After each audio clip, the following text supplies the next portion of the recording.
wanted to talk a little bit about my book, Wellness, Wholeness, and Essential Oils, where my co-author and I talk about 6 of the, I would consider, most essential oils for you to have in your medicine chest.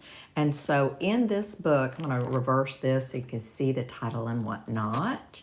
All right. So in this book, Wellness, Wholeness, and Essential Oils, this is a book by myself, by me. I'm going to see if I can do this. Y'all, hang on now. All right. And my colleague, Mutoni, she's in Kenya. She's in Nanuki. Anyway, she and I work together at a company. Let me see. Watch this. Watch this. At a company called, let me see if you can zero in on that, Social and Scientific Systems. You see that? Okay, so that's where we worked together way back in the day. Let me see if I can get my dates. My date, April 11, 2000. What was that? 5. Okay, so when I started there. Anyway, you can see that's me. Okie dokie. Now, what are we going to talk about this book? So after we left, so we were doing, what were we doing? We were doing NIH studies.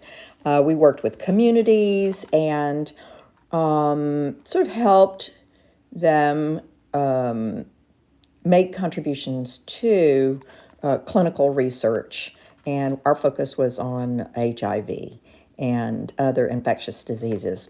So when we left there, she went back to Kenya. Actually, she was in Uganda. She went back to Kenya. And I I was in Uganda for a while too, and I went back to the United States, or I went in the United States when I left. So what are the 6 most essential oils? Let's see if we can see what they are. All right, and what do we got here? So this is the basic content of the book. We talk a little bit about the problem and, how do they work? Because a lot of people don't understand how essential oils can actually have healing characteristics, let's put it that way. And always, of course, this is only for your entertainment purposes. Let me just say that. But this is my book. The 6 most essential oils, we do a quick review, and here they are: bergamot, frankincense, geranium, lavender, and peppermint, and tea tree. How about that? And then we talk about, just basically how do you use these oils in your day-to-day life. And then in the back of the book, we have this really neat chart that you can rip out, which I did already in one of my books. I took it out and I put it in my folder so that I could quick reference. It's a quick reference guide with the medical condition over here. So abdominal cramps, essential oil, lavender, and geranium. And in the book, we talk about how to use them. How do you do this? And, whether you put it on topically or whether you use a diffuser, what your options are for these. Not for all of these, but we reference them in the book. So we're organized by essential oil, and then this is organized by the condition in alphabetical order: arthritis, bacterial infection, cancer. Let's see. What is that one? I can't read it. Oh, something on your eyelids. Chalasia, cholesterol, pain, cognitive, memory, dandruff, dental plaque, depressive mood, depression, dermatitis. Okay, y'all. My Southern is coming out. I'm from Tennessee. Confessions. All right. Hair lice. Look at that. You can use lavender and tea tree to get rid of hair lice, or to keep your child from getting hair lice. You can mix some of this with a carrier oil and then dab it in their hair before they go to school, or you can wash their hair with a mixture of lavender and tea tree oil and added to their shampoo. Make sure you use the right shampoos now. And and voila, your kids don't get head lice. All right. Anyway, inflammation, blah, blah, blah, blah. And it goes on. And the list goes on. So, all right. I did want to share that. And the reason why I want to share that is because my sales are kind of pathetic. I have not really marketed my book, and it's self-published. And so I don't really want to, I just want to get the word out. So if this is something you're interested in or something you want to share with a friend, you can look me up. Hi. Yes, I'm live. And you can look it up on Amazon in all the countries, and it is available electronically and in print. And so right now we're trying to figure out how to get it to Kenya. So if you got a friend in Kenya, give us a call or just send me a text. Okay. We're looking for people who travel between the U.S. and Kenya or the U.S. and Uganda, because I also have colleagues there. Now, why Uganda? Why Africa? Well, Matoni, she does flavonoids. That's her interest. And flavonoids are what we put in our food products. And so these essential oils are often used in the essence, the terpenes in these essential oils are used in our food. And so that is her interest, and that is how we got together. And so what inspired me to author this book? And as the prime author, I really sort of spearheaded the initiative because I was interested. I had read somewhere that frankincense was good for your memory. And I was like, oh, well, I was always interested in that. It's like, how can you improve your brain? So what I do? I started doing research, and since I had worked at NIH, I had been on contracts with NIH for 10 years with Mutoni. We decided, or I decided, I'm going to go to the NIH database and look and see what the studies say about frankincense. Oh my goodness, I was really surprised. There were studies. There was one study where they had diffused frankincense in a waiting room for I want to say psychologists or something like that. And then they surveyed them when they arrived. They asked them a couple of questions, and then they surveyed them before they left. And these were people who'd been there before, and the results were amazing. Their ability to recall was improved. That's right, by these essential oils. And so I was like, what? And then there was another study. They were giving capsules of frankincense to people with, or was it capsules? I think it was capsules. And I don't know how many milligrams. It's in the study. To patients who had brain injuries. And they were testing them. And voila, frankincense had an impact on their ability to recall, memory, function. It was amazing. So that really spearheaded effort. It was like, people need to know about this. And I'd written other books, and with a PhD, it's like all you do is write. Journal articles, publications, you got to publish your parish, blah, blah. Anyway, so I decided I was going to write this book, and I was in a conversation with Muthoni, and I said, why don't you and I do this together? Because she had similar interests. Anyway, that is how we ended up authoring the book. Now, let me show you. I have other books that I've authored. Let me see that you might find of interest. So I'm going to very quickly, let's see if I can pull these up. Mostly, here, these two. All right. Ooh. So I'm going to turn this camera around again. And we're going to look at this one. All right. This is this was my first book because I actually got done with. Did I get done with this one first? I think I get the. So while I was doing the essential oils book, while we were working on this one, I got some news that guess what? Ba, ba, ba, ba. Yeah. So I just decided that I was going to take that information and do more research. What can I do? So the reason why I wanted to do this book is because I wanted to focus on natural solutions for people with cancer. Because what I'd learned was I went to a high school reunion. I'm 65.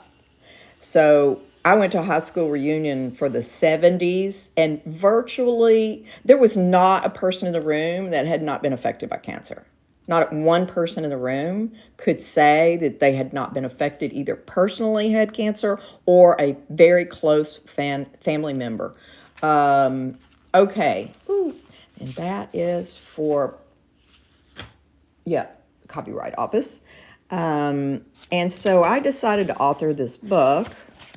And what does this book have in it? All right, this book is about well, first of all, I talk about how, our wellness and the importance of doing things naturally.